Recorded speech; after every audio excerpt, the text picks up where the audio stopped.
Ooh, spooky, huh? Fuck it. Gaming for your sins.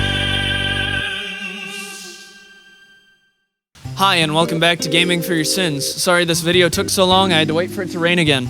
In this video, I'll show you how to use the input-output system for Goldsource games such as Half-Life 1, Sven Coop, Counter-Strike 1.6, and Team Fortress Classic. Don't believe me? Fuck you. So pretty much every single entity or brush entity in Half-Life 1 has some kind of name. This light is Philip. This Barney is Harold. This scientist is Gilgamesh. And some entities have a target field tied to them, like this button. I'm going to make it target Harold. Now whenever I press him, Harold turns on and off. Crazy. Basically every single entity has some kind of action tied to them by their name. And they're always targeted by another entity with some kind of target field. And it's different for every kind of target entity as well. For example, a button will target something whenever you press E on it, and a door, whenever triggered, will open or close. Let's take a little bit of a deeper look into triggers.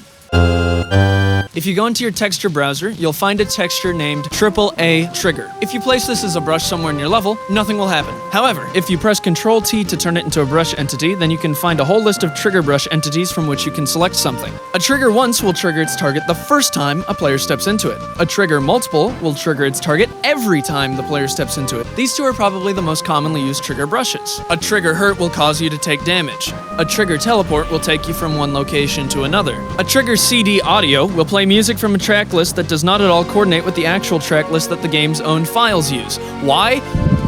I don't know. A trigger transition will let you change from one map to another, seamlessly.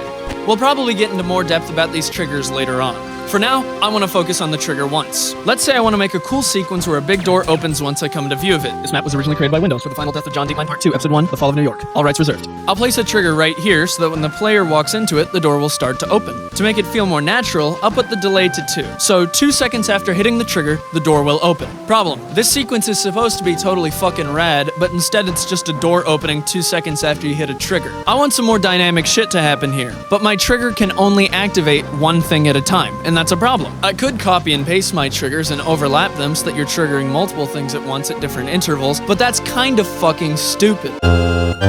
If you want a trigger to activate multiple things at once, you're gonna have to use a multi-manager. It's an entity, and you can find it here. Place it in your level, and make sure its name is the same as your trigger's target. Multi-manager doesn't have any key values. To use this piss show of an entity, you have to unlearn and become a chimp. Turn off your smart edit and add a key value. The key field is the name of the entity you want to trigger, and the value is how many seconds to wait before triggering it. This is your main tool for blocking out a sequence when timing matters. So I'm gonna make an alarm play, then these lights will flick on, and then the door will open. The alarm starts at 0, the lights flicker on after 2 seconds, and the door opens after 5 seconds. Hey, pretty cool sequence. There are a lot of rules for multi-managers. For instance, you can't have more than 16 events triggered at once. What if you want more than 16? Then you have to make another multi-manager and make sure that your 16th one triggers the next one. Why does this limitation exist? Here.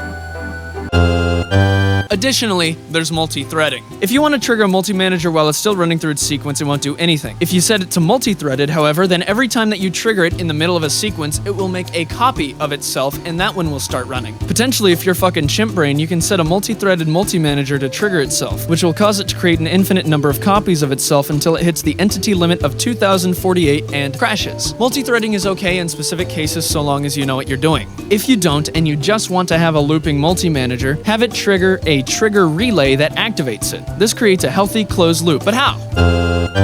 Trigger relays are pretty great. Usually, when you target something with an entity, it will send a toggle signal. So if it's on, it goes off. If it's off, it goes on. But if you're using a trigger relay, then you can set it to something more specific. Do you want this trigger to specifically turn something on or off, or just toggle it? So there's one more important element I think that you need to know about the input-output system that works alongside with relays and multi-managers.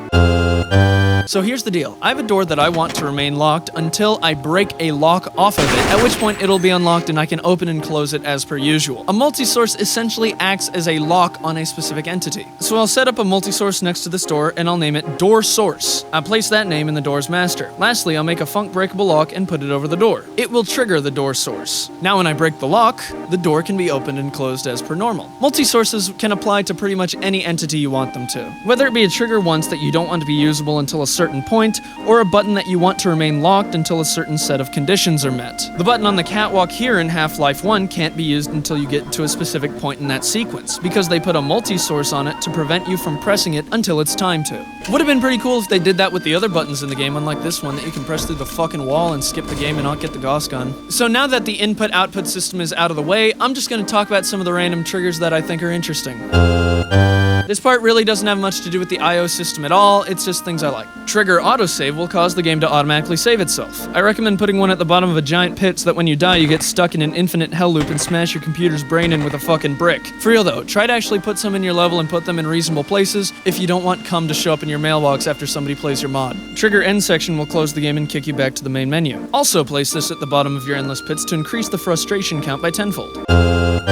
So, there are a lot more triggers out there, and we're probably going to explore them in depth in a later video, because I kinda wanted this to be a short summary of the I/O system and some of the triggers, but this should be enough to set you up to really get in there and start making some decent maps for Half-Life 1. Feel free to send them to my Discord. I've always got it open, I'll always take a look at your map. Just to prove it, here's a map that somebody sent me. This is a natural selection map called Ragnarok that was sent to me by Trie. It's a pretty cool map. Excellent use of color. You'll notice a lot of orange and teal, which is, you know, movie colors. Everybody loves orange and teal. I think 3 Clicks Philip had a video about that. The brushwork is really nice, and it's really hard to tell it apart from the development maps that came from the original game. Trie says he's been working on it about 6 years, and it really does show. It's a really polished map, runs pretty nice. I'd probably have a lot of fun playing it. I haven't had anybody to play it with, haven't played that much natural selection, I kind of suck at the game. But, you know, check that map out whenever it comes out. It's nearing a completed state. That's all I have for you today for Gaming for Your Sins. Hope you enjoy it. Keep mapping for Half-Life 1.